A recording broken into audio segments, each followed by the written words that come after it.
Motion to open court. Second. All's in favor? Aye. Carried unanimously. Bailiff will please open court. All right. The Dallas County District Court is now in session for the month of March 2013 term with the Honorable Judge Deacon presiding. Please remain standing for the invocation. And the invocation today will be given by guest of Commissioner Cantrell. Judge and Commissioners, it's our pleasure to have Pastor Robert Taylor joining us today. He's our invocator from Waterview Church of Christ in Richardson. He has a long history with the church going back to 1968 when his family first attended. He was active in a youth group during junior high and high school.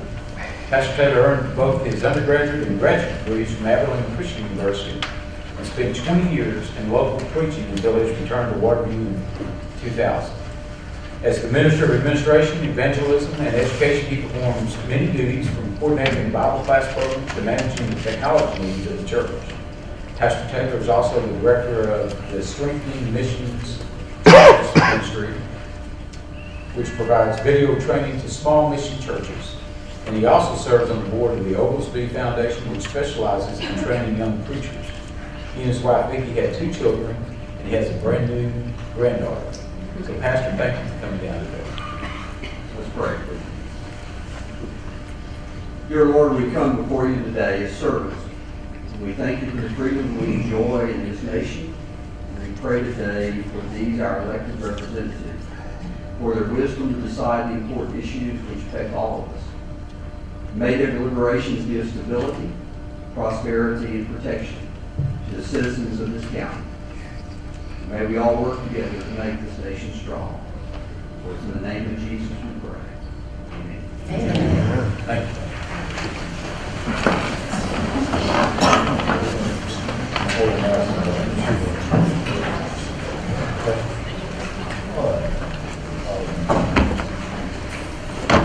The resolution scheduled for this week will be held for next week. I recognize Mr. Price. Not next week, in a few hours, they're just running late. Oh, okay. Yeah, they're running late, and I got another one. Can we take a little moment then to say happy birthday to the Judge David? Happy birthday.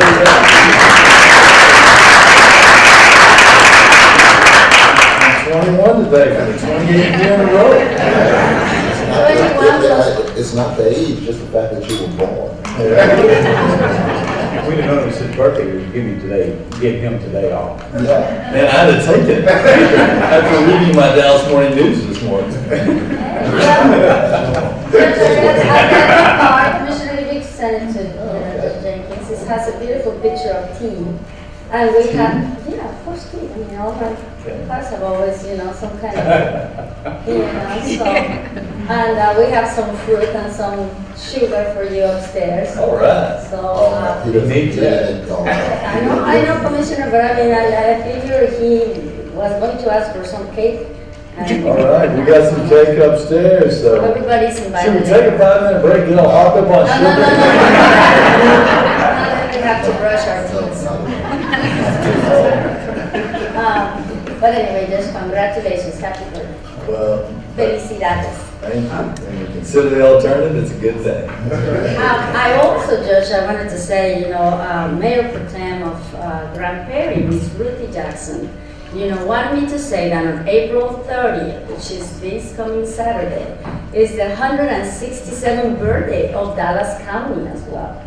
So she wanted me, she told me, you better tell Judge Jenkins and your colleagues not to forget that this coming Saturday is 167th year anniversary of Dallas County. She said to me 2 times, so. Commissioner Price, will you hear that? Yeah, and I got some comments, but I'm gonna let them hold. This one. And Commissioner, you have. Just a couple of personal privileges. First of all, we're very pleased to welcome the Executive Director of CASA here at State Direction. She was formerly the Director of the Texas Juvenile Probation Commission, and she joined us this morning as the Executive Director of CASA, Ms. Vicki Spriggs. Ms. Vicki, you'll stand there before we welcome her.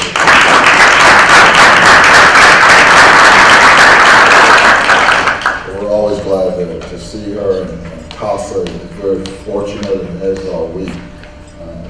She's the state director, and of course, we continue to appreciate her leadership. Also this morning, I want to introduce a friend, church member of mine, and an individual who we're very pleased to welcome to the Dallas County family. She's been in and around the family for quite some time, but she now serves as the associate judge for the state civil district courts of Dallas County.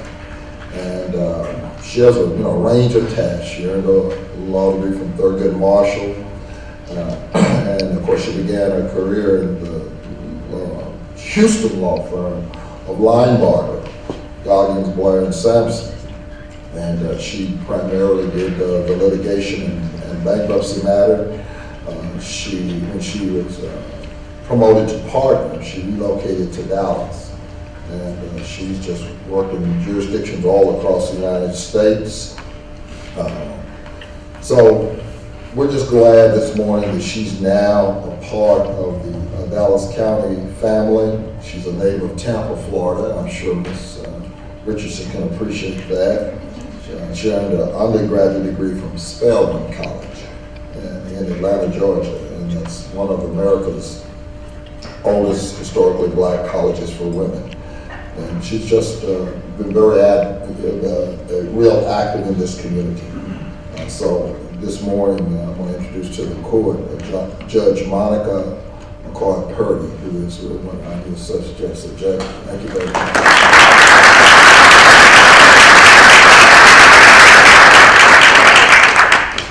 So, speaking of birthdays, we celebrated our children's birthday jointly at a Benihana's last year.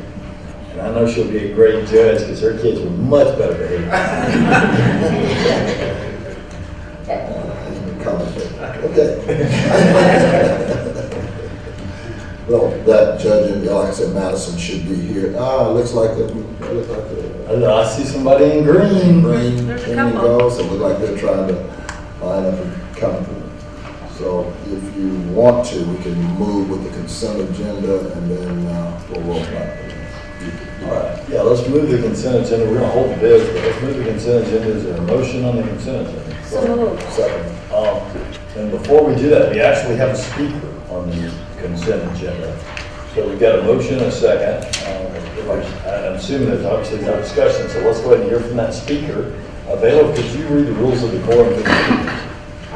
All commissioners and attendees are hereby advised that this meeting is conducted in accordance with the provisions of the Dallas County Code, Section 7471. Visitors and registered speakers are to preserve order and decorum at all times. Personal, profane, or slanderous remarks are not appropriate and will not be allowed at any time during this public meeting.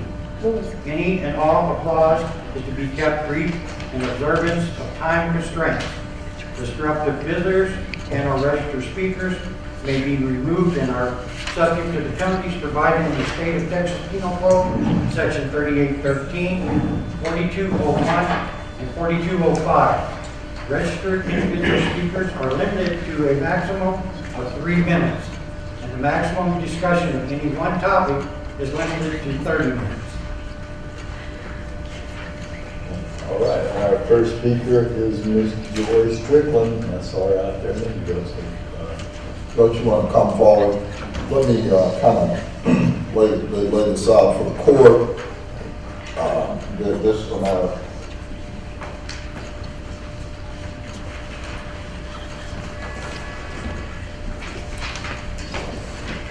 This is a bill that is in Representative Chair Barnett Coleman's committee.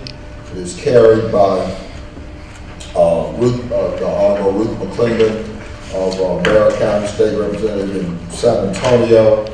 And this is very much a permissive bill. We discussed it in our legislative briefings. I have run that bill by Mr. Thompson, the Director of Dallas County Health and Human Services. It does not require Dallas County to do anything. As I said, it is a permissive bill. But I hope the letter that Representative McClendon has asked us to generate speaks for itself. And of course, you should have that letter before you. And Ms. Strickland, not only as the chair of Mothers Against Teen Violence, has been very active.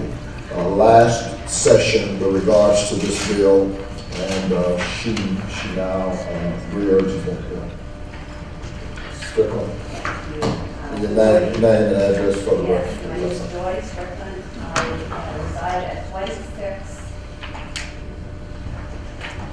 I reside at 2615 South Boulevard, and Change out the microphone. No, that's his. Good morning. Okay, thank you. Okay.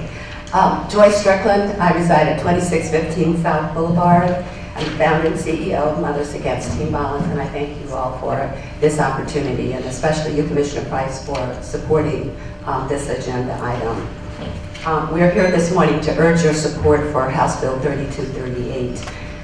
As many of you know, I am a mother whose son was murdered with a friend by two teenagers who were under the influence of illegal drugs, and they were also engaged in low-level drug trafficking. My son and his friend were innocent victims of a random crime. And as a result of this experience, I've come to understand the critical need to rethink our drug laws. MATV is leading the way to rethinking drug policy in Texas. We believe our drug policy should be based on science, compassion, and equity. We believe that drug abuse and addiction are public health issues, and that all people suffering from the disease of addiction need access to treatment, not jail or prison. And finally, we know that drug trafficking is driven by demand, and a public health approach to drug abuse and addiction is an effective means of reducing the demand for drugs. So House Bill 3238 would move our state and this county, we believe, if it's enacted, in the right direction. The bill would protect the health and safety of our police officers, our first responders, and children from the hazard of improperly disposed of needles. No study has ever shown that syringe exchange programs increase the use of IV drugs. And these programs have been shown to serve as an important gateway to treatment and recovery. And with the estimated lifetime cost of treating just one HIV infection ranging anywhere from $200,000 to over $350,000, numerous studies have shown that these programs are extremely cost effective. As you know, Texas ranks 4th among states with the highest number of AIDS cases, and Dallas County ranks number 1 in the rate of infections. So this bill would permit Dallas County and 6 other Texas counties, if it's enacted as it's written, to initiate disease control pilot programs offering a range of services, including syringe exchange, and this for the purpose of reducing the spread of bloodborne diseases. This bill would require program operators to store those syringes in a proper and safe and secure manner so that only authorized individuals have access to them. And it would protect program operators from arrest, because as you know, these programs are now, generally speaking, illegal in Texas. This bill will be heard, as Commissioner Price said, by the County Affairs Committee this Thursday. So I urge your support, and I thank you for the opportunity. Thank you, Mr. We have 2 more speakers today. Next is Ms. Ranjini Min.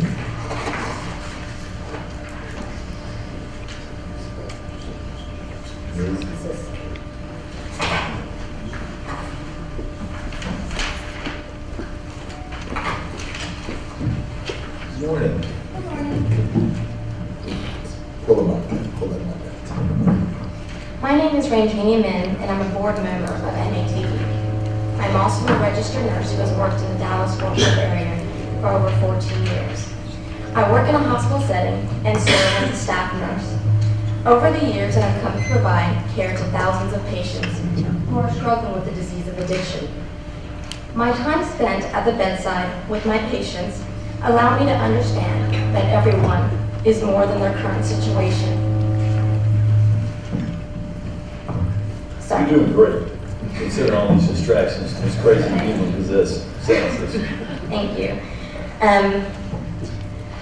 My time spent at the bedside with my patients allow me to understand that everyone is more than their current situation and connected to the bigger picture of family and community. Do no harm in my practice encompasses prevention from further harm. I am always seeking ways to empower my patients to thrive despite their current set of circumstances. This is why I'm here today to support the Disease Control Pilot Program bill. It is my firm belief that the best catalyst for promoting health, healing, and wellness for the individual and community is prevention. It is a potent tool and solution. The Syringe Outreach Program would be a way to engage those with the disease of addiction strategically. It would provide them with disease prevention education, a safe needle kit, access to disease testing, and referrals to substance abuse treatment. Meeting addicts where they're at with compassion instead of judgment encourages them to seek help. Compassion is a powerful component in building relationships, and it fosters healing. Addiction has many known avenues of harm which are able to reach us all. Anyone at any age can come into contact with a contaminated needle in such places like parks and playgrounds, or their line of work like healthcare and law enforcement. Everyone has a stake in preventing the transmission of communicable diseases, because as long as there are people who are infected, there exists the possibility of transmission to any one of us. The HIV, AIDS, hepatitis B and C, like diseases are costly and it has already cost us so many valuable lives. Measures of prevention are an important investment for building health and wellness in ourselves and in our communities.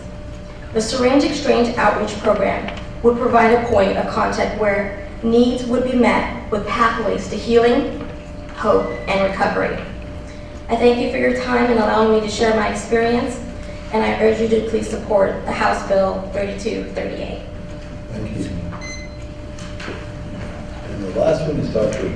Brian Adnoff. Dr. Adnoff.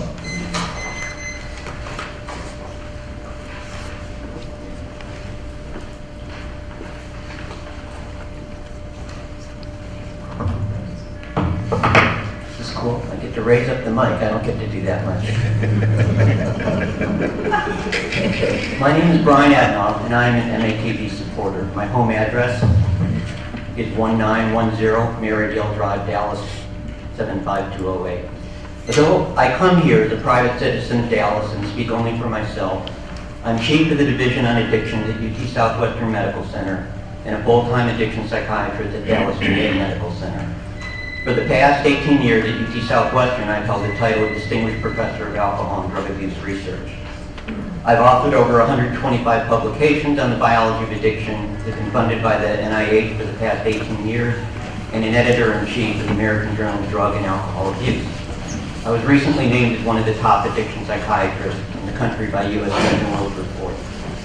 I tell you this not because I like to hear myself talk about myself, but to make the point that, regardless of all the good I like to think that I've done over my career, the passage of HB 3238 would do more good and save more lives than I have in my entire career.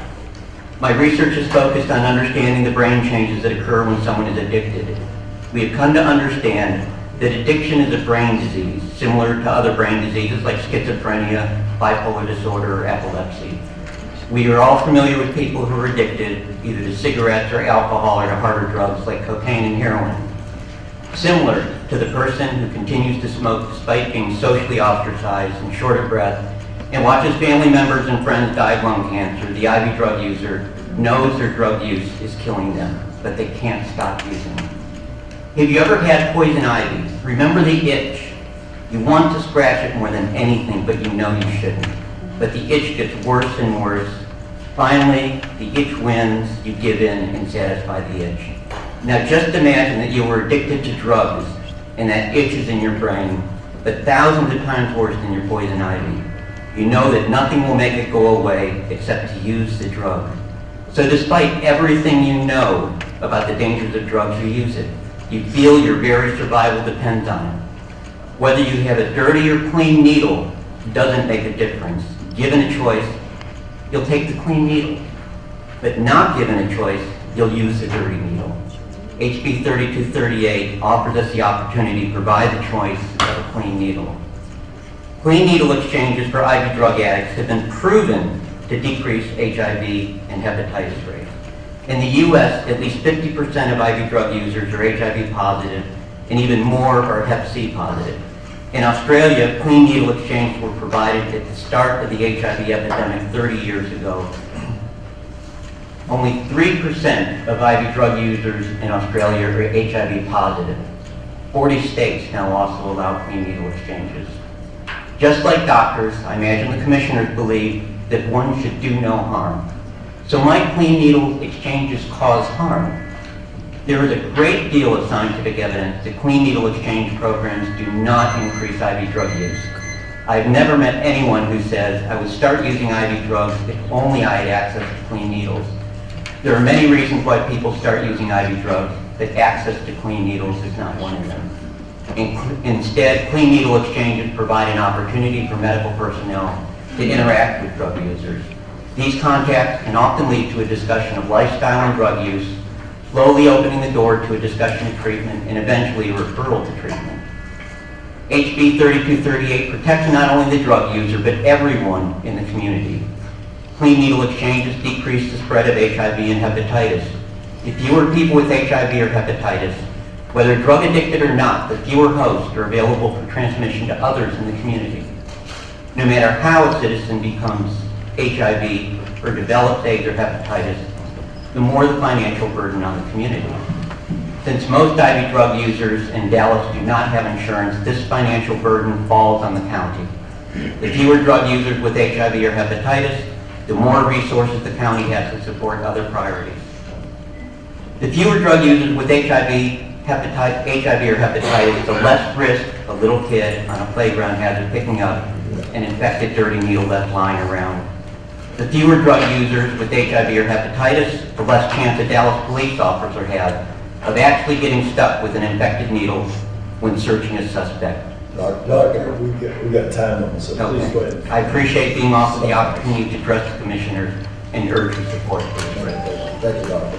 And thank the court for the indulgence. Thank you, Doctor. Dr. Adenoff, Ms. Mann, and Ms. Strickland. As I said in the last session of the legislature, this bill happened to be in another committee. Representative McClendon is now in county affairs under Chairman Coleman, and so I urge in the era of transparency, because it did just not go through on the consent agenda, Representative McClendon has asked all 6 counties to send a letter. Again, it's not mandatory, it is a permissive bill.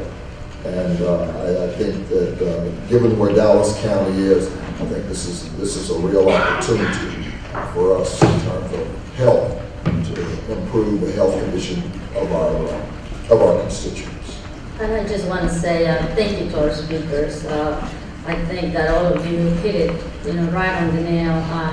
Dr. Adenoff, thank you for your comments. Coming from the medical society, gives a lot of weight of someone like you testifying about this. It's like, you all say, it's a public health issue. And sadly, when Dallas County has the highest rate of infection with HIV, AIDS, when we have all these issues when it comes to health, the highest number of uninsured, a permissive bill like this will allow us to go ahead and do a disease control pilot program. And I have to say, colleagues, a lot of the successful programs that we have here, they start as pilot programs. So I will definitely be supporting this House bill, and I hope for, I think we have a good chance of passing it this time. Mrs. Strickland, thank you for your help, for your passion, and of course, for continue to bring this issue forward, because it will make a difference. And like everybody said, studies after study shows that the Clean Exchange Needle program works. Thank you. I would like to join my colleagues in support of this also, and definitely appreciate the speakers standing up and providing some of the facts related to the needle exchange.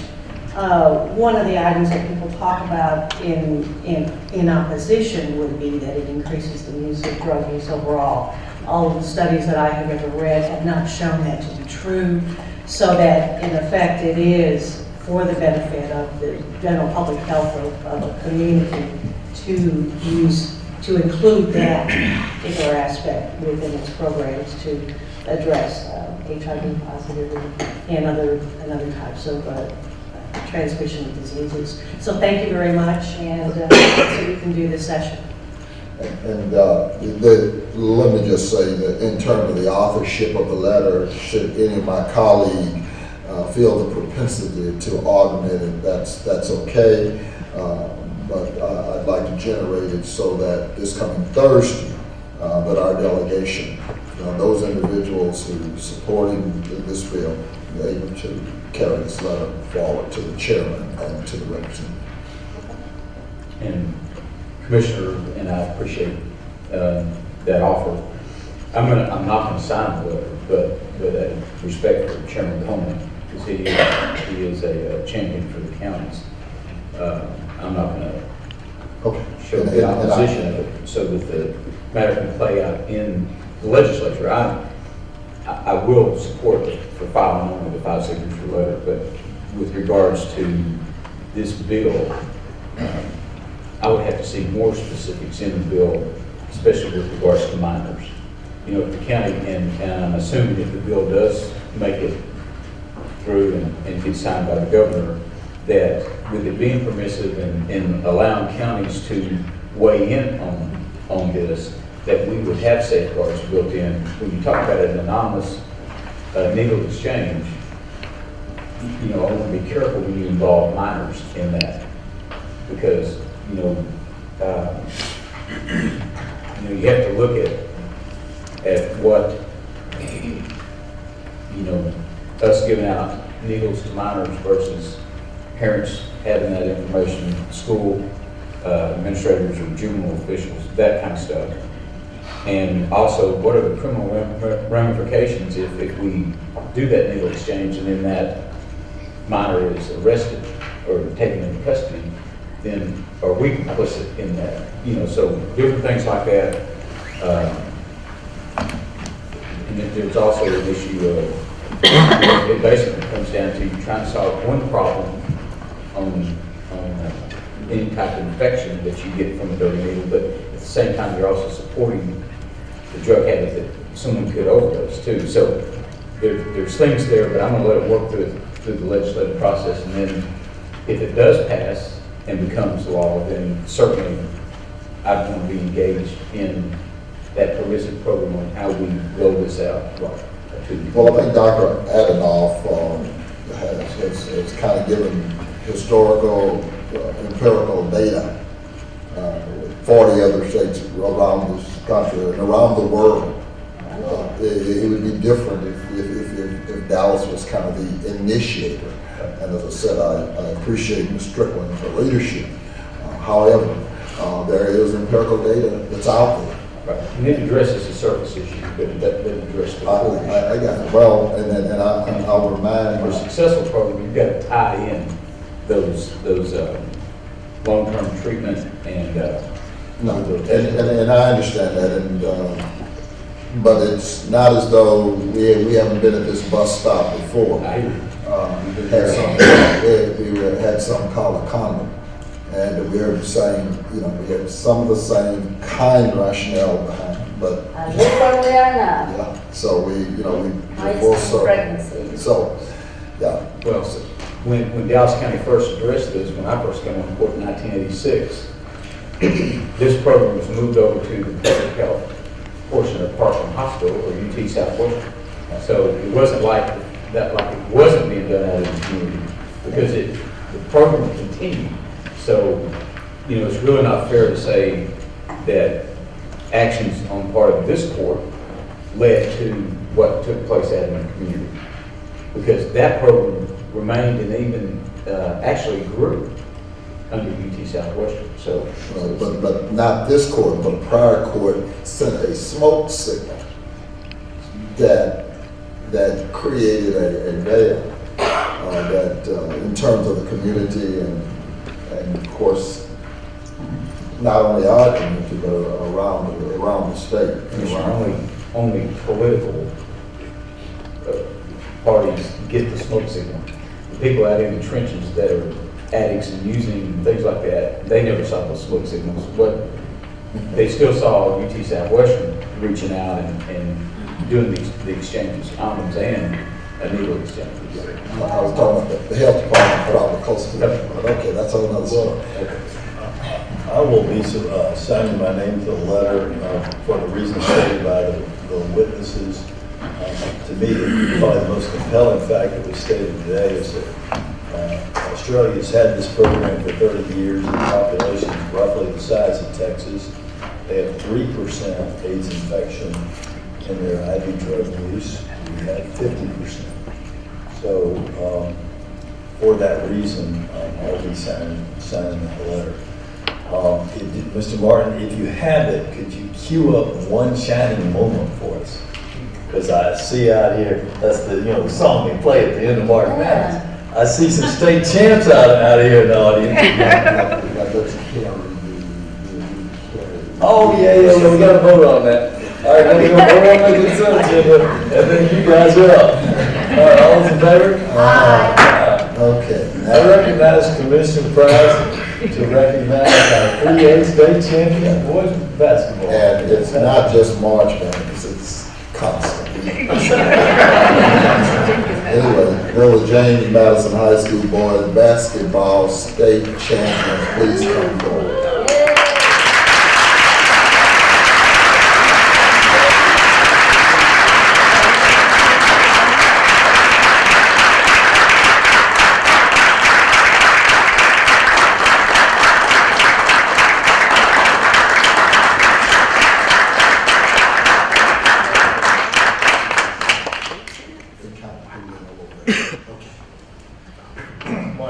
We don't have one shining moment on the set.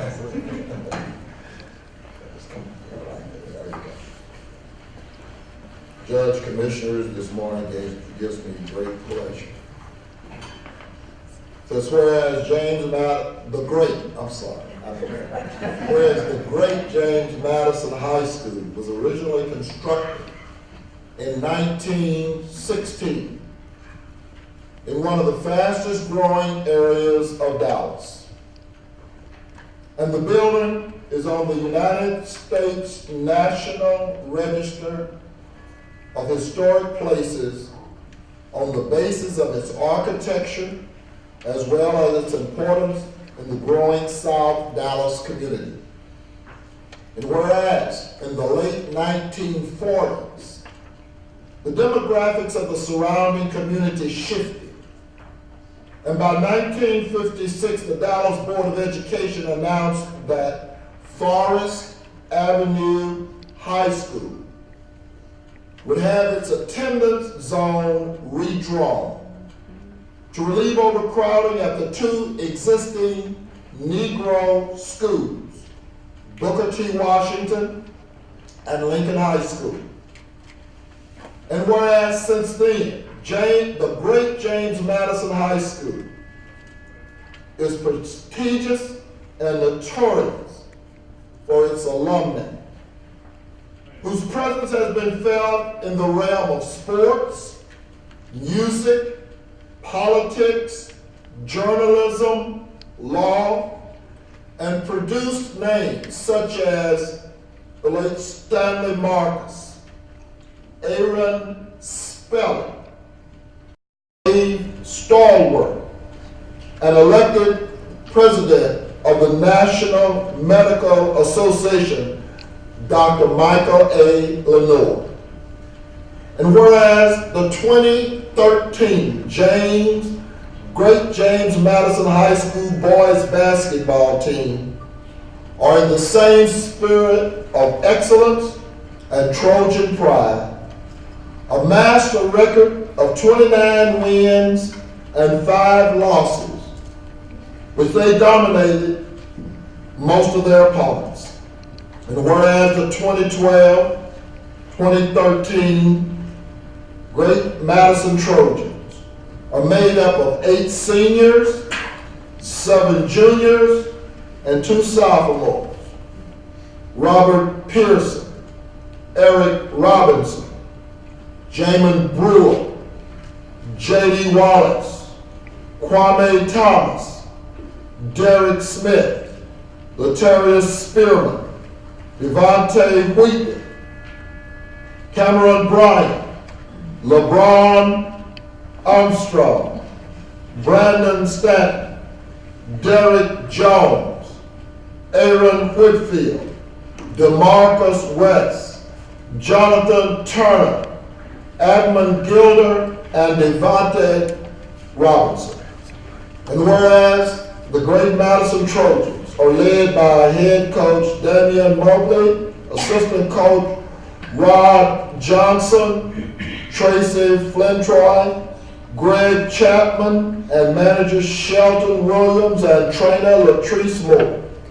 Therefore, be it resolved that the Dallas County Commissioners Court do hereby with great pride join with the citizens of Dallas County, the principal of the Great James Madison High School, Miss Miriam Willett, and the families of these young men as we congratulate the Great James Madison High School upon its successful bid to become the UIL 3A champs for 2012-2013 season. And I so move. Second.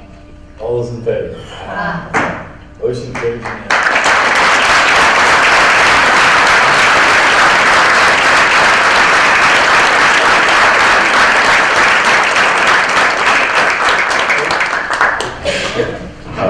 I am Coach David Mobley, and it's just an honor and a pleasure for the commissioners to invite us here today. So, we want to say thank you.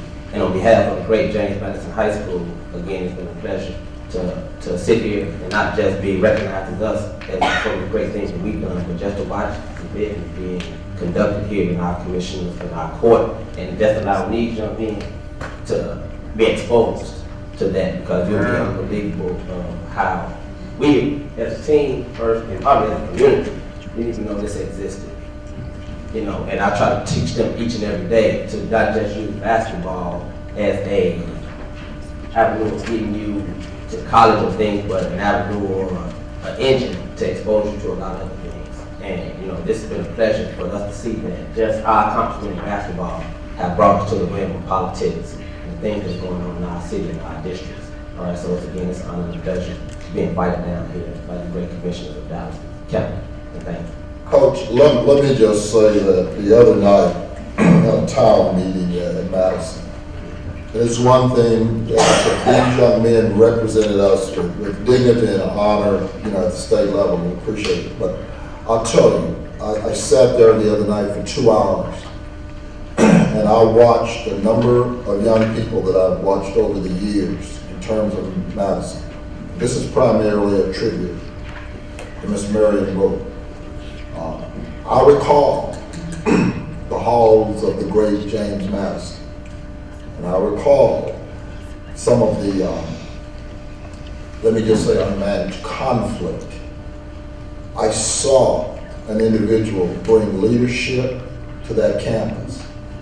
But the other night, those young people who had been part of that unmanaged conflict, I saw them come forward and speak with commitment, consciousness, and basically give homage to how their lives have completely turned around as a result.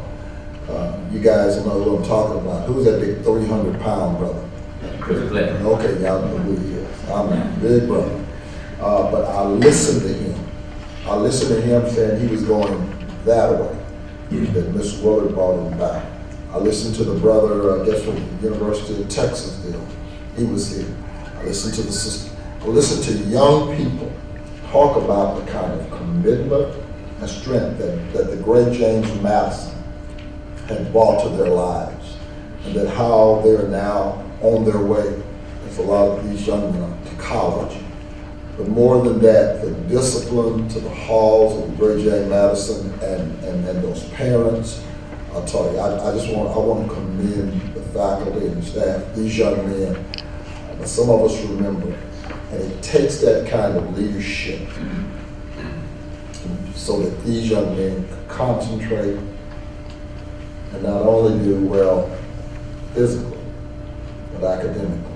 I want to commend you on behalf of this community and say thank you. Thank you very much. We're the seniors. We're the seniors. We're the seniors. Okay.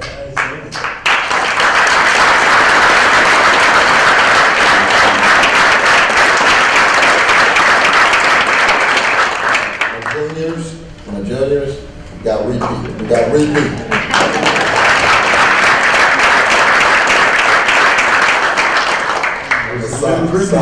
Okay, the sophomore.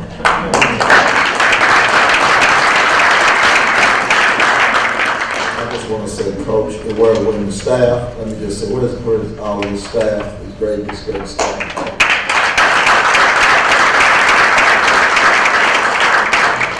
We'll have a resolution for each and every one of you.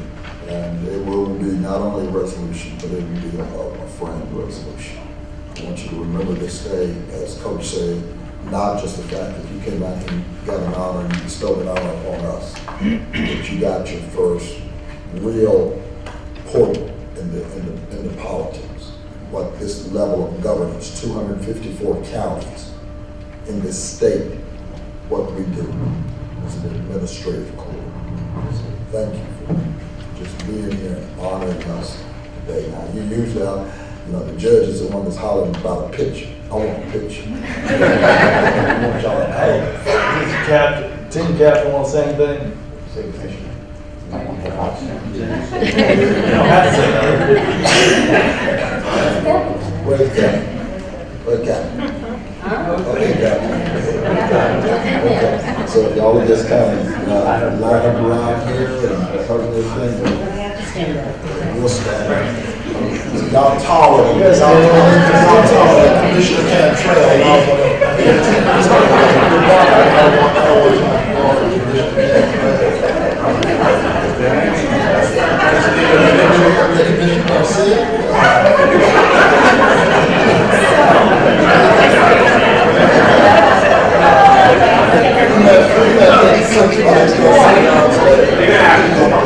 Yeah, I think we can go behind because you're too tall.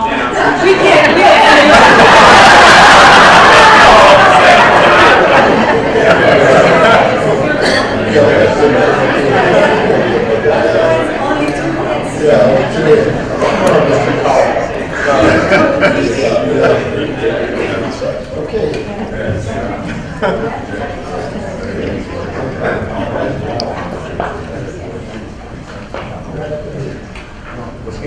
No, we're gonna have to, maybe we can just get the tallest ones up on the back row there, because you're too wide. Y'all sit down, you want to go to the back?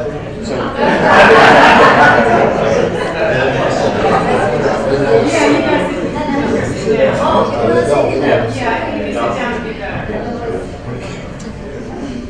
And we got a couple of shorter young men there, bring you up front. They must be able to handle that ball. That's right. If y'all go to bed, you don't have to change socks or nothing.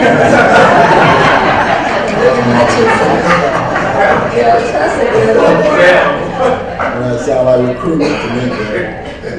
Hey, I'm on the payroll.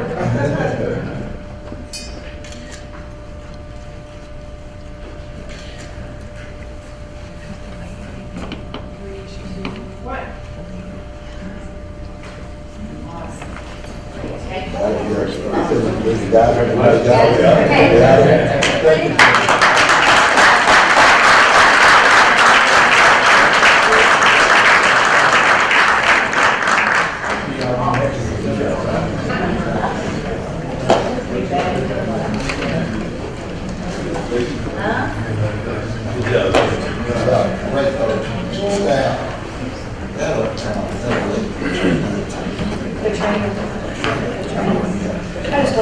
too, having come from Dallas ISD and working there for 7 years, working with Principal Miller, was always a great pleasure to go to Madison because you knew that the commitment was there 24/7 to ensure that the students that came to that high school were getting the best that they could get. So hats off to the coach and to Principal Miller, and obviously to the young men who were on the court.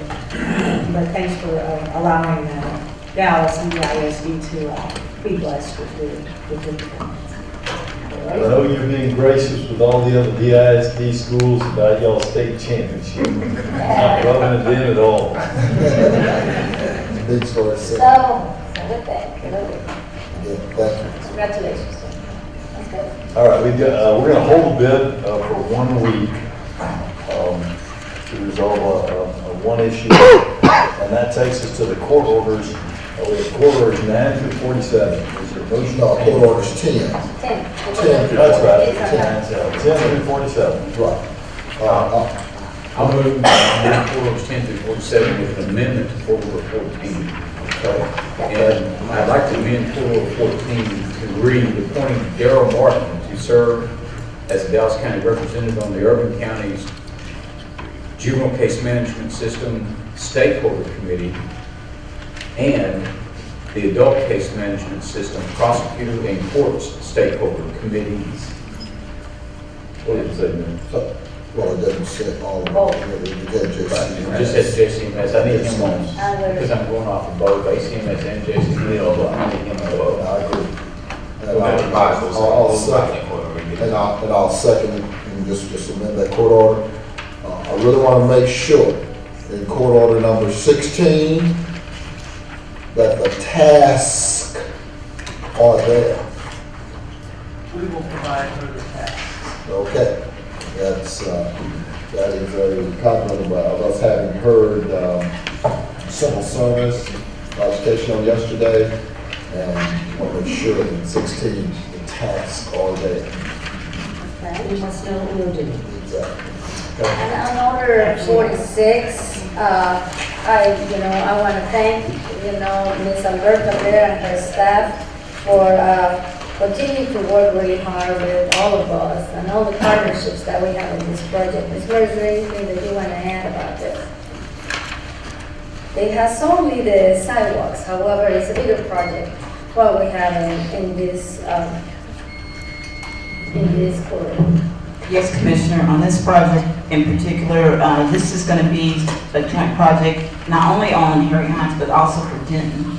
We will also include the Denton project that was originally Honeywood Law Program, and this will basically tie the Harry Hines project with the Denton project and then do the overpass on Harry Hines. It's a joint venture between many entities. Yes, ma'am. And I believe we're all on board to make it happen, so. Right. I'm really excited about this project. We'll create a connectivity between the parts. Right. I always want to just commend our Director of Public Works. When we talk about multi-jurisdiction, one of the things that continue to happen is that we try to emphasize to all of our cities that we're regional. I mean, no, streets don't stop at your boundaries, even though maybe jurisdictional they do. They're designed for us to be a region. And we did that on Friday. I want to thank all my colleagues who came to the Daniel Dale project, almost $6 million worth of projects there between the city of DeSoto, the city of Dallas, and Dallas County.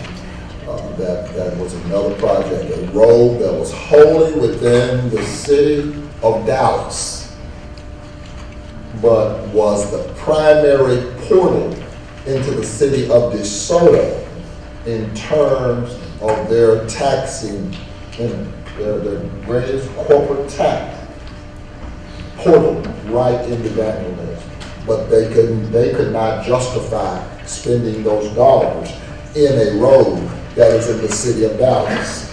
And so we were able to take it and wed that relationship. And I just want to thank you and your staff and the continued leadership that you continue to provide to try to make these projects. And believe it or not, there's a number of them that are still out there. Awesome. And we're having town hall meetings and we're trying to make it work. And we'll see what the election does and we'll continue to forge forward. I think one of the things that is not well known out there, Commissioner, and you just mentioned it, is the fact that Dallas County is the amalgamator in a lot of these projects. Is the entity that brings everybody together to the table. Different municipalities. You know, I'm about to work with Commissioner Cantrell and Commissioner Daniels on connectivity in the north side of North Haven. So it's about bringing all sides, even sometimes different districts within a municipality, like the city of Dallas. So, you know, TechStar, RTC, you know, all the utility companies. You know, these projects are, you know, take time. And when we see them right here, it's just the beginning of what is, you know, a successful vision for the future of Dallas County. So thank you, Ms. Blair, and I'm definitely excited about this project. So, thank you. Call the question. Oh, I'm sorry. I just had one more comment on a slightly different view of Dallas County government, but also would like to commend Mr. Richards in looking at the staffing for Dallas County and being creative and figuring out ways that we can maximize our dollars. There are 6 items on our consent agenda today referring to contracting with companies to get hard-to-place positions filled. But then we're going one step forward and seeking other ways of recruiting staff that we can more effectively and efficiently get our staff. And that also hats off to Personnel Director, Dr. Taylor, to work on those kinds of issues that are not always easy, and we have to be persistent. But then that's what all of us are working at here. So thank you to the 2 of you for making things like that possible and to get staffing for our county government. Call the question. All those in favor? Aye. Motion carries. Judge, I wanted Ms. Alberta Blair, our Director of Public Works, I know she has an introduction and employment privilege. So I'd ask her to do that, and then I have one last one, please. That little lady, that doesn't work. Scared to death, you're back here. My niece here, Miss Kelsey Woody, who's here to watch county government in action.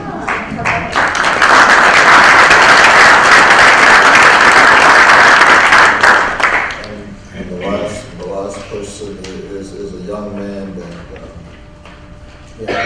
17 years ago, Ms. Spriggs reminded me a few minutes ago that he was 3 months old. And he had just regurgitated on my suit. I was trying to do that and have a conference with her at the same time. And Judge Shannon blessed me after I finished, believe it or not, foster care classes. Those are some rough classes. They are rough. Yeah. But he's a very important part of my life, and I'm just real pleased that the Creator made our paths connect, and that's John and Nicholas Watson. So John, stand up.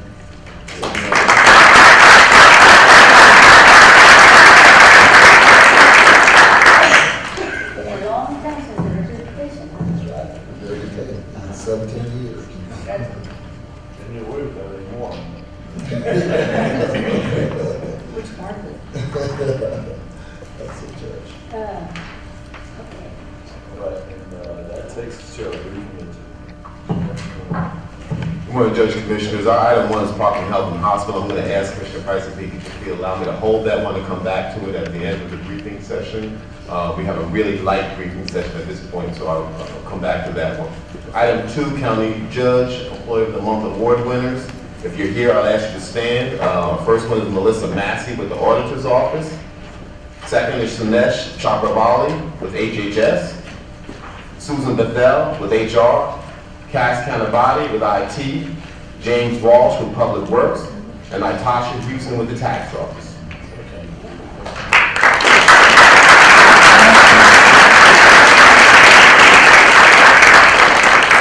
Congratulations again. I'll ask the department heads to please submit names to the county judge's office for the continuing months in 2013. Item 3, Health and Human Services. 3A, recommends approval of memorandum of understanding with the Martin Luther King Jr. Family Clinic.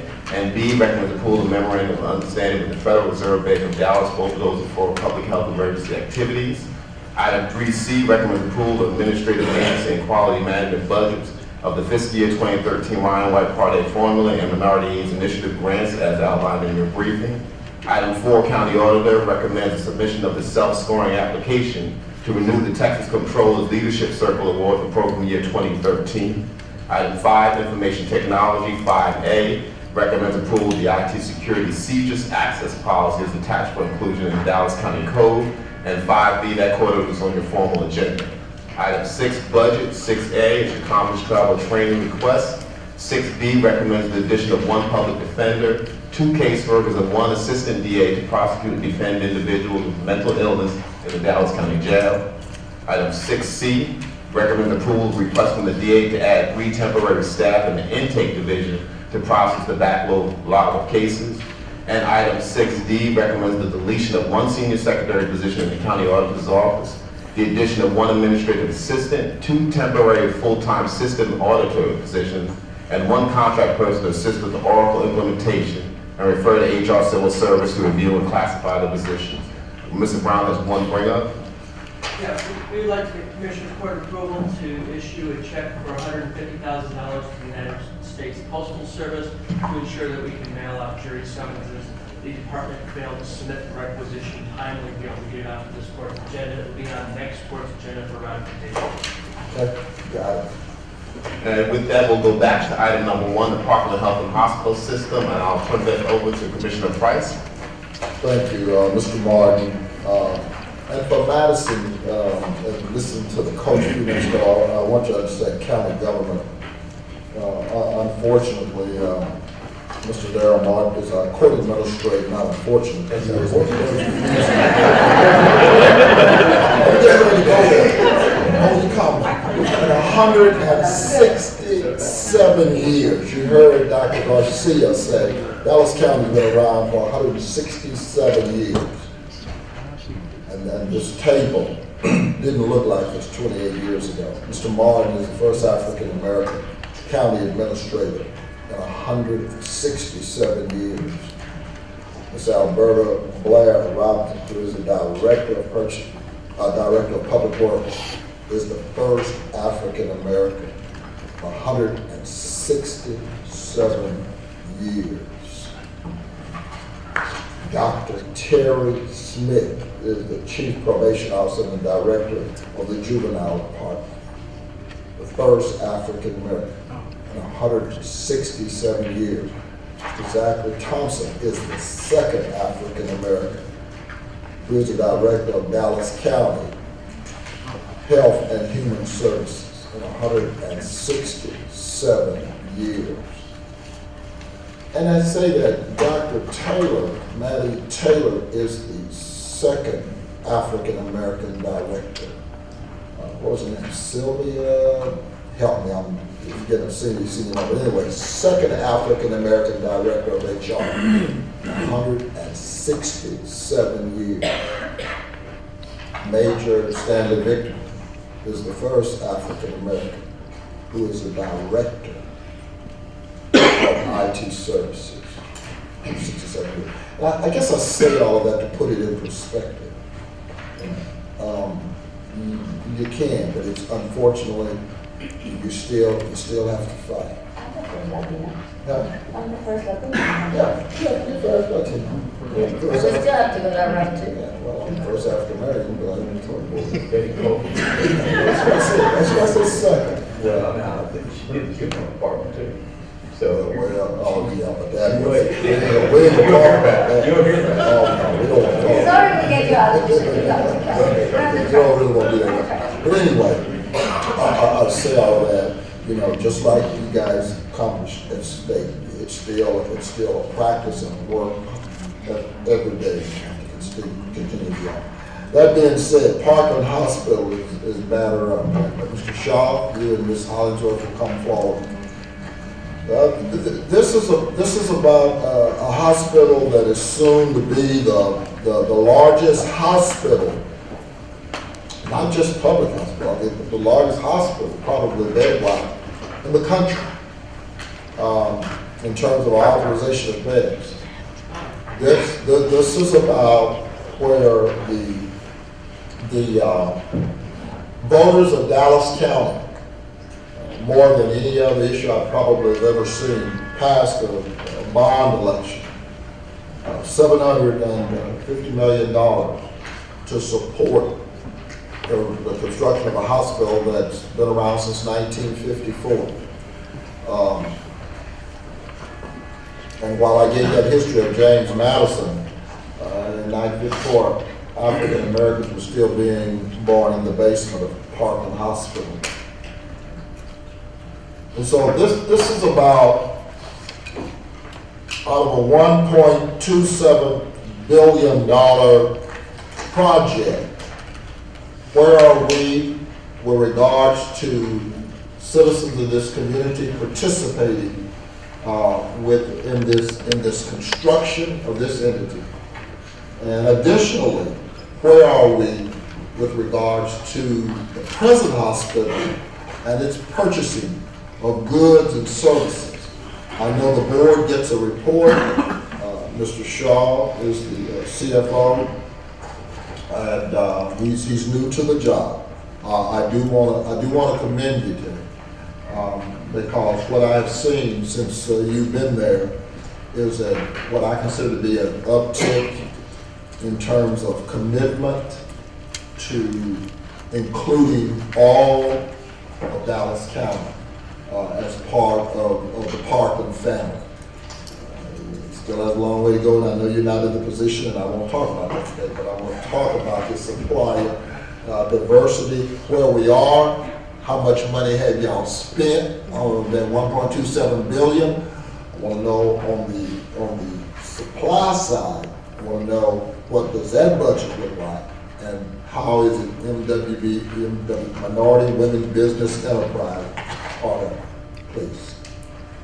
Commissioner, thank you for the opportunity. And I appreciate you recognizing my short duration there so far. Hopefully it'll be longer. The issue was recognized we have a project in process. But I think we're making some great strides. We checked that mic out. Is it the mic on? No, pull it up. Pull it up. Yeah, there you go. Okay. Okay.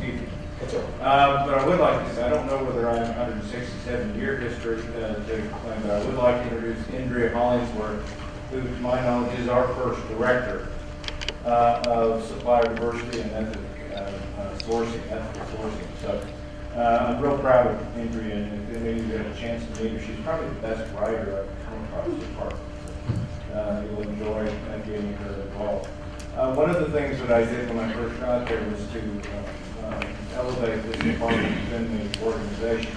And I think we have still a ways to go. Okay, why don't you pull that mic out and see people kind of stuff. Just pull it out. Pull it out. I mean, no, grab it. There you go. There we go. Sorry.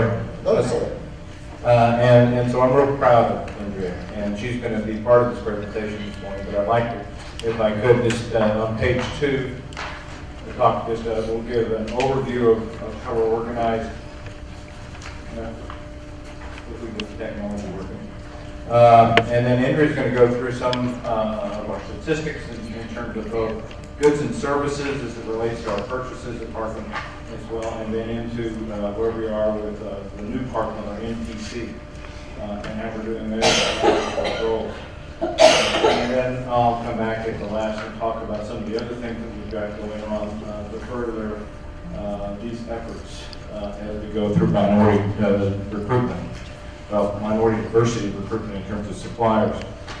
We have to come back and talk about the broader scale later.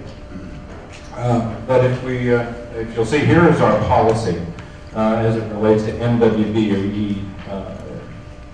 And our policy is that basically we don't, in accordance with state law, we don't set quotas, but we set goals for our targeting as to eligible expenditures for MWBE participation.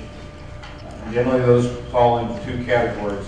For goods and services, the goal is 25% of our eligible spend for MWBE.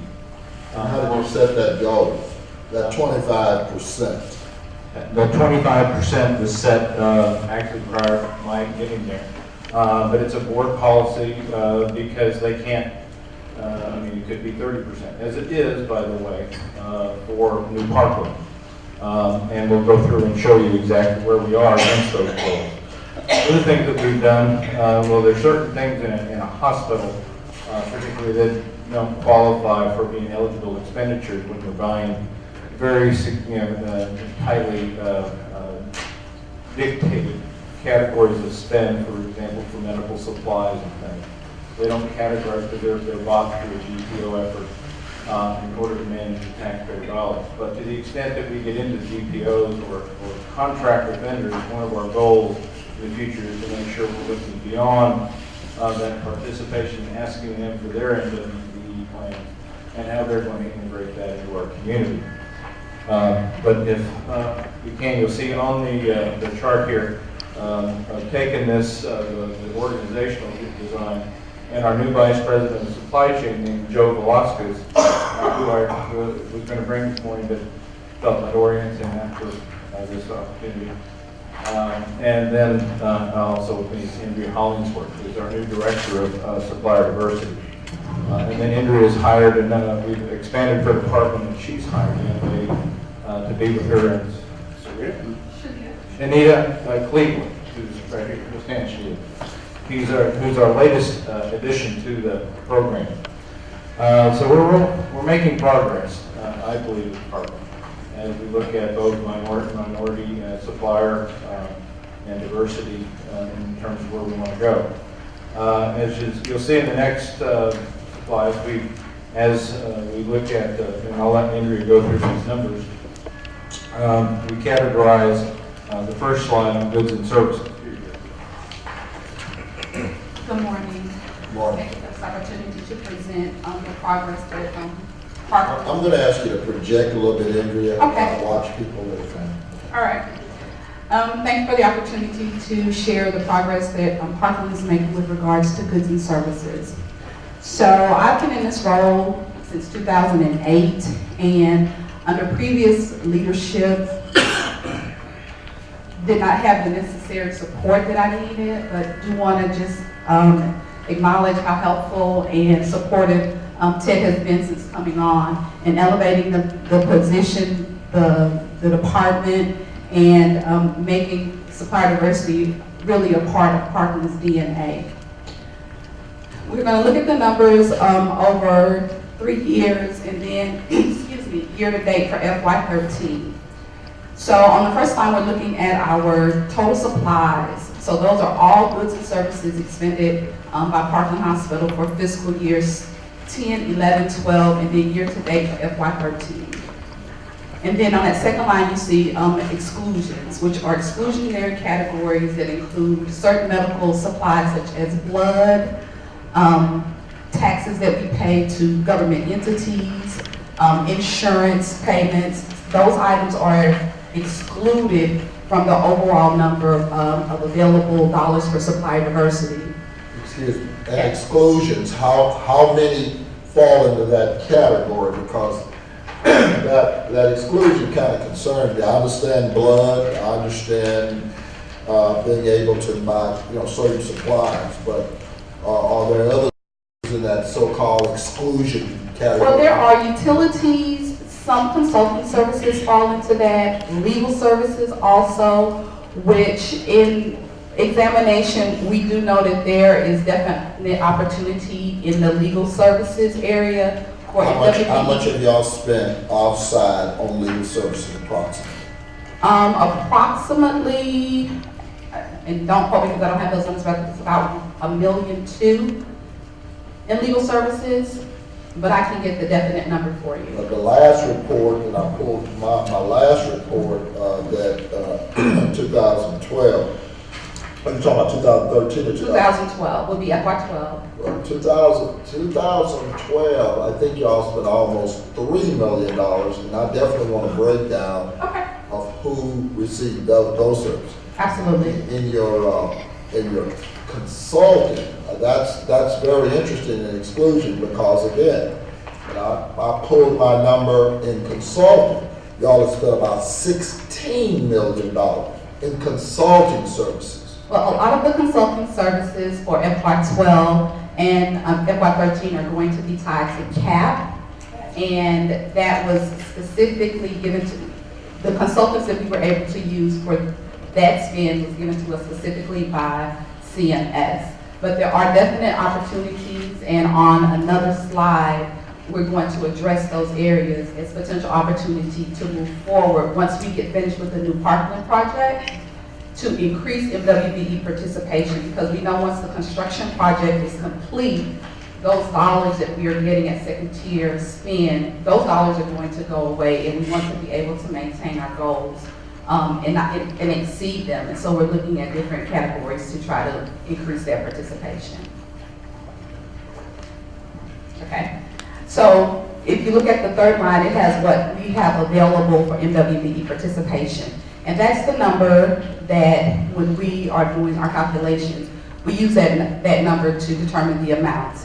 So we have it broken out by ethnicity and gender. So you can see that from FY10 through FY12, the specific dollars spent with ethnic minorities and white women-owned businesses, which gives us our percentages. And I provided percentages of total available, which is the MWBE amount that's total available for MWBEs to participate in, and then the percentages of the overall spend for MWBE participation. The number one category, it's really interesting, and I don't care, and I know we're on the street right now for disparity study, but it's really interesting to me that in every entity that white women-owned businesses seem to always lead the pack. So are you telling me in terms of disparity that when you talk about African Americans and Hispanics and all, that when I look at the spend, I guess I'm never taken aback, but it always seems to be the drum major. Yes, sir. Why? A number of reasons. We require that businesses be certified by third-party certifying agencies. So if they are certified by, say, a Women's Business Council Southwest or the NCTRCA or the DFW Minority Supplier Development Council, we take it that they've done their due diligence to verify that the organizations are actually being run and managed on a day-to-day basis by the stated owners. Fortunately, we cannot go out and verify that. We utilize the third-party agency. Why can't, I'm sorry, I don't throw you off, why can't you go out and verify? We don't have the resources. Shanita started literally a week ago, and from 2008 up until 2 weeks ago, I was it for Parkland Hospital. So now that we have the resources, we could go out. Oh, absolutely. But what I'm hearing you say is that they're securing more contracts because they're operating when they're really not supposed to be operating as a No. one-owned business? Well, no, you know. So in the community, in the supplier diversity community, there is a concern that white women-owned businesses are actually front companies, and they're run. Whether the majority You can also have minority-run companies that are front. So it's both sides, and you're not out verifying Bill. Well, no. We want verification on all companies. I agree. I'm okay with that. But what I'm saying is, when I continue to look at this water level, it's always. Well, she's going to tell us what the reasons are. I don't see that as being the reason, but maybe when you get to the other items, that may be a reason. So why don't you tell us what those are? Commissioners. Because you're going to have that same deal with minority-run companies too. Oh, no, I across the board. You're right. Yeah, exactly. It's the most challenging part when it comes to minority That's right. participation. Absolutely. To actually check, who is those front company. That's why I we do the remember- certification. Yes, correct. And one of the reasons that the city of Dallas, and I do have to say, I was in that committee when all this came true. That was the biggest challenge, and the way we tackled some of it was by notifying to every single company that was hired, that they were hired. Sometimes these companies, they didn't even know. The name was used in some kind of contract or, as a minority participation. So and I'm glad that you have the resources now because it's time consuming and very challenging. And I hate to say this, but right here at Dallas County with the 17% no disparity study and no minority staff, well, we're still in the mix of the big picture. But I definitely think that we could learn from what other municipalities and entities are doing. Thank you, Ms. Henry. And again, we do utilize the due diligence performed by the third-party certifying agencies. We do not accept self-certification. Right. We do not accept certifications from attorneys. And we utilize the due diligence from those third-party certifying agencies to say to us that these agencies have gone through we've checked them, we've looked at their operations, we've looked at their finances, and to certify them as either minority or women-owned businesses. I still haven't heard the answer to Commissioner Price's question. Why is there such a disparity between the white woman-owned and the others?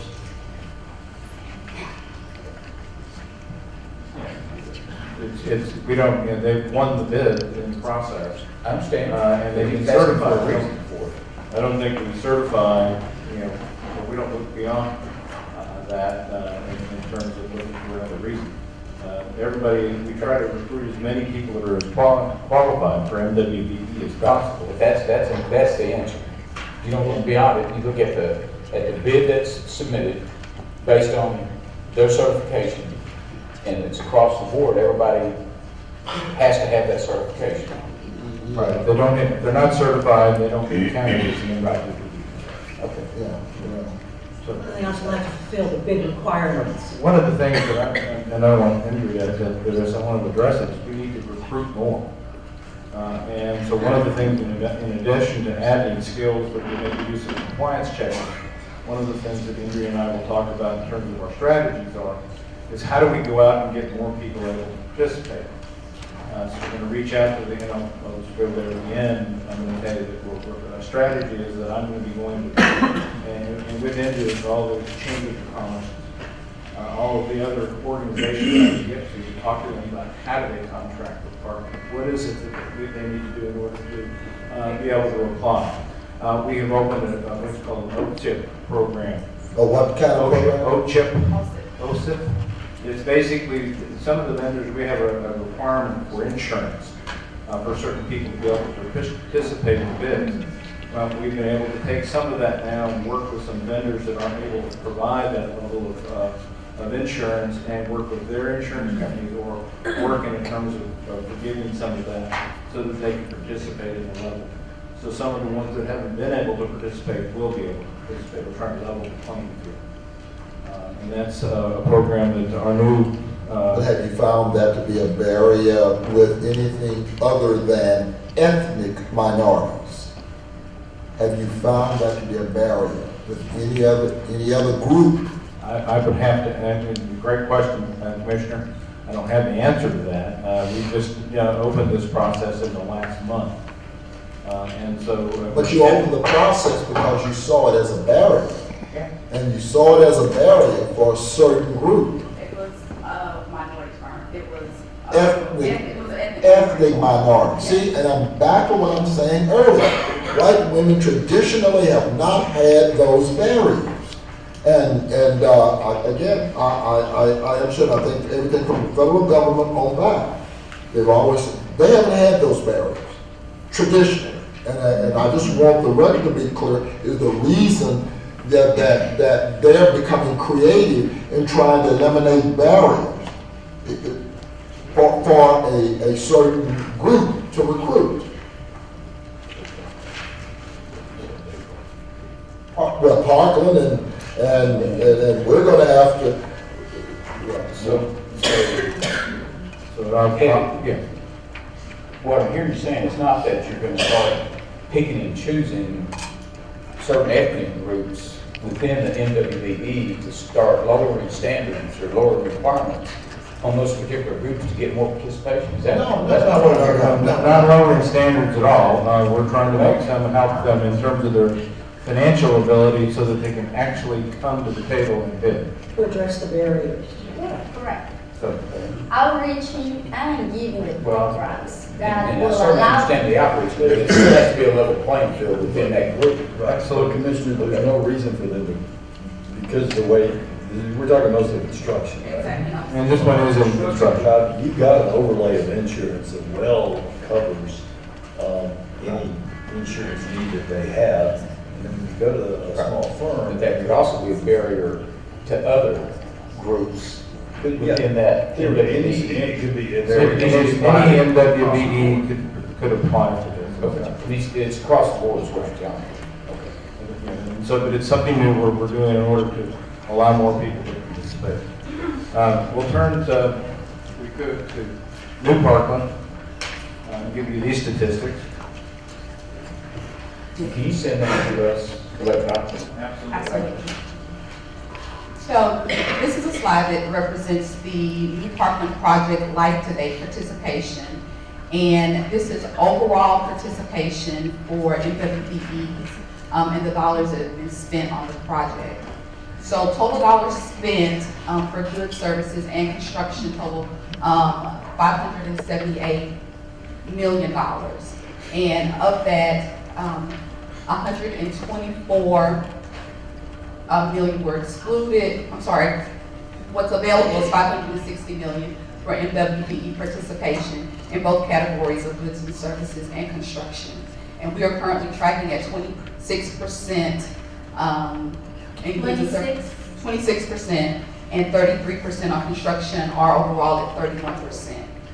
And the second half of that slide, it represents the dollars that have been spent with African Americans, not commitments, but actual dollars spent with MWBEs for the life of the project, and the number of consultants that have participated on the project today. And again, in this area, there is there's a disparity because 50% of the project, the participation is with white women-owned businesses. 50% of the project. And I will say that at the first tier level there, we have G. Burton Associates is a first year partner. G. Burton Associates.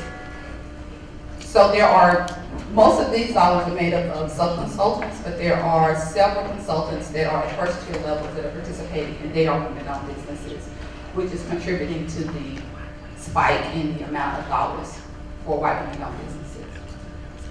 Say that again. Sorry. All right, so we have prime partners that are working on this project. So our BAR team, our HDR Korean team, and G. Burton Associates, which they're handling our medical equipment. Well, they're at first tier level, so they have direct contract with Parkland. And G. Burton Associates is a woman-owned business, and they have very large contracts, and that is part of the spike in the dollars that you see spent.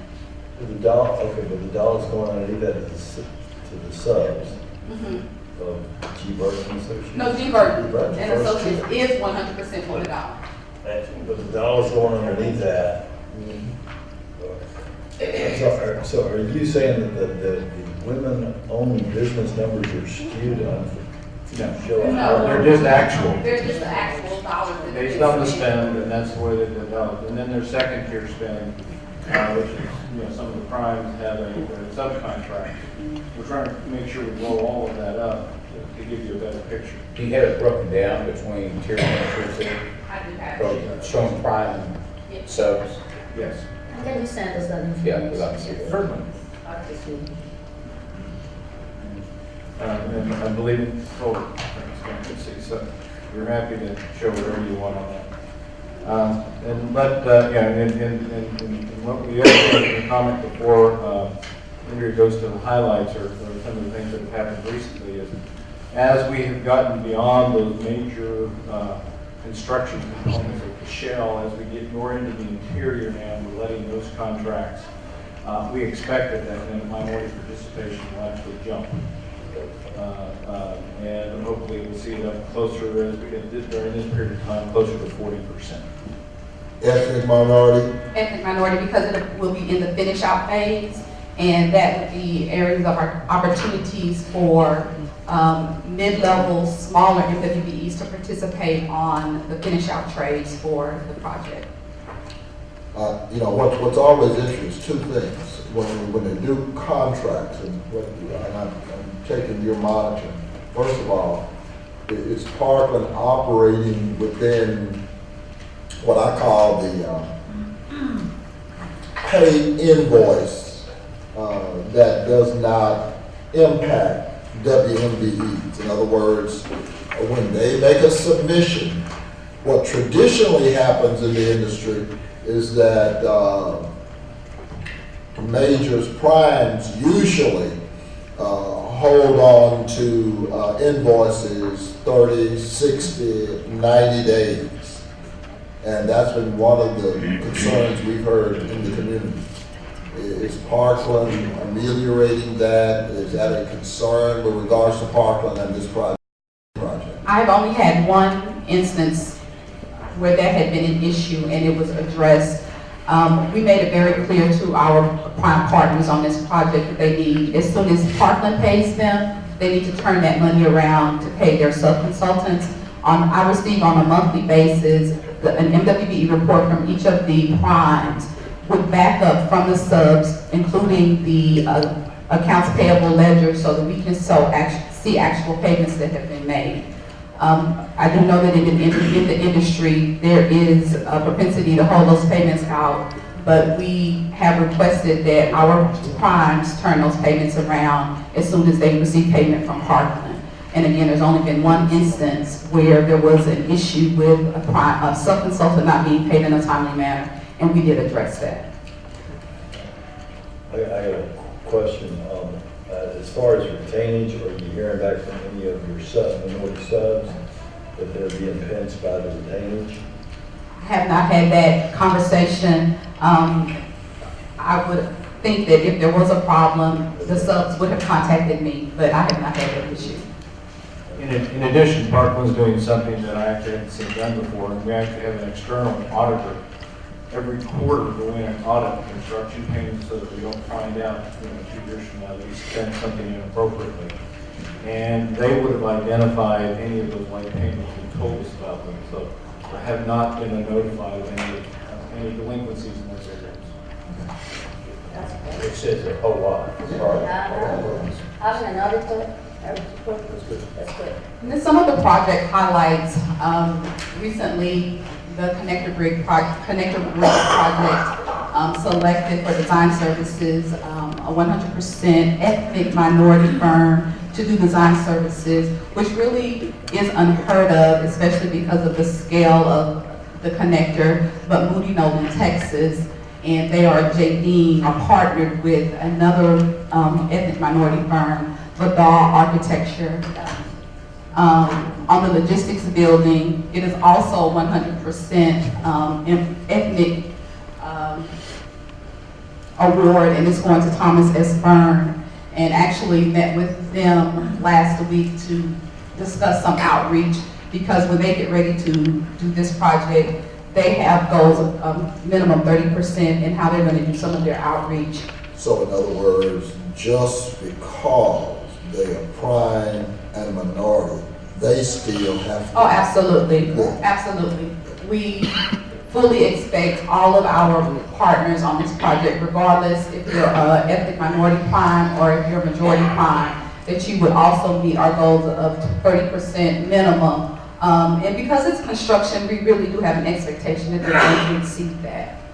On our parking garage, which was completed last year, it was not, Rollins is part of the partnership of Whiting Turner Omni Plan, and Rollins is an ethnic minority, but they came in at 47% on their second tier MWBE participation. And then J.E. Dunn on the central utility plant came in at 43%. And we have over 190 MWBE sub-consultants on this project.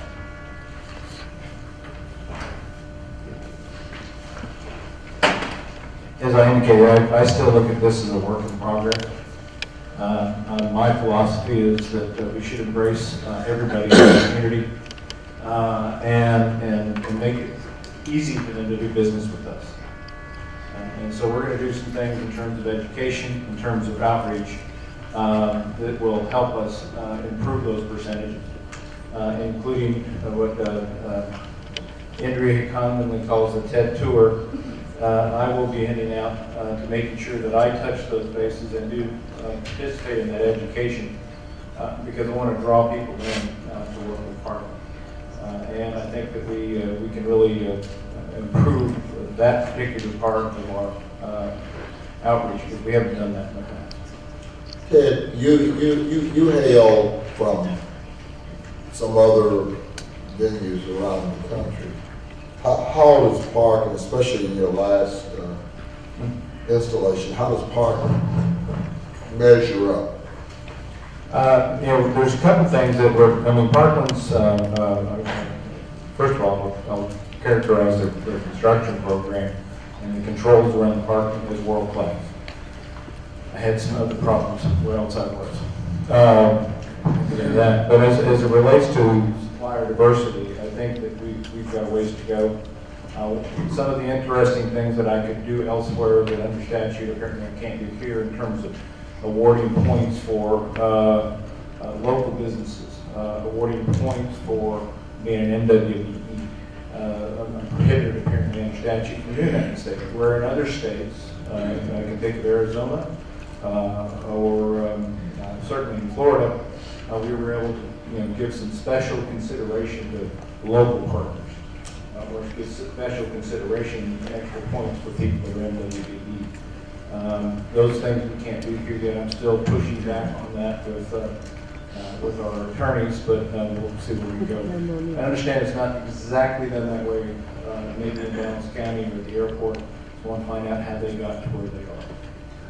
Let me just ask you, and one of the things that's often said is that we want the best qualified individuals, as though there's some inconsistency with including diversity and quality the same level. So I guess what I'm asking you, wherever you've hailed from, have you found that the fact that you have included this kind of diversity has mitigated the project? No, of course not. In my point of view, it's sort of like I was really, I don't want to say proud, because that's the wrong word, but I'm very pleased that when we went through this recent competition for the design of the bridge, we have the #1 firm by everybody's choice. Because of their credentials, because of what they had done, because of that, they just happened to be minority. But they were wonderfully designed. So there isn't, in my mind, you don't have to be an ethnic, or there's nothing, I don't characterize anybody differently because of their ethnic. I haven't found that I was ever had a detriment to my project because someone of different color or whatever worked on it. But you do admit that there are barriers for those individuals to come into the equation and participate. Yeah, particularly small businesses, businesses that don't have, GE style checkbook. And so we want to make sure we help level that playing field so they don't have that as a barrier. Whether it's an MWBE white woman-owned firm or an Hispanic-owned firm. So let's make sure everybody has the opportunity to be at the table.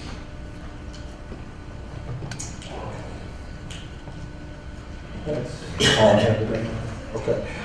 But you will get us, in special legal services, you will get us the names of those firms? Breakdown of all of Those firms, consultant, I still want to see all those consulting firms, with regards to those consulting firms, and any other outsourced services.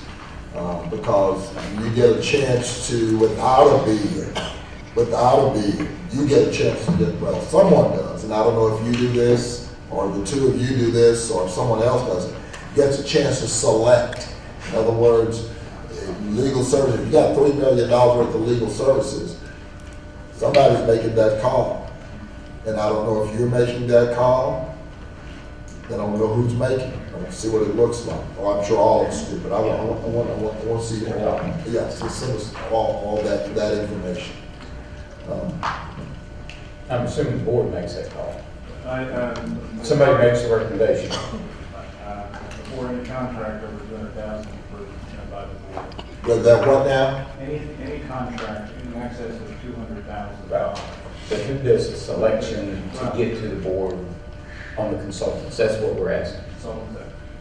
Consulting, other than emergency type of procurements that had to go on in the past where CMS said you will use the firm, or you will have to get something done quickly. Even those are brought to the board for information. We understand that. But there are certain legal issues or legal, I can't answer the question on legal. Well, on the $3 million for consulting, the staff put together a package. No, that was legal. Consulting about, I want to talk consulting and legal. oh, well, no, consulting's about $27-28 million.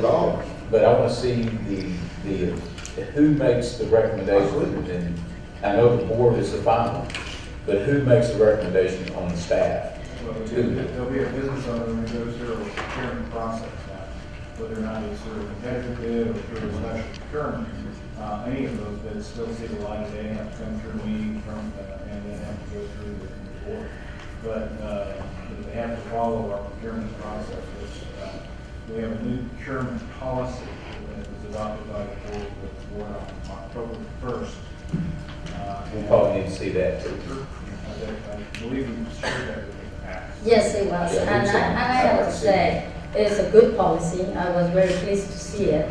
And you know, just to, you know, bring it to the table, I would like to see those numbers as well, but I was very glad to see, Mr. Shaw, that all this is going to procurement, comes up and gets approved by the board, if I remember that correctly. And there are things under 100,000 that don't make it there, but they have to go through the defined process.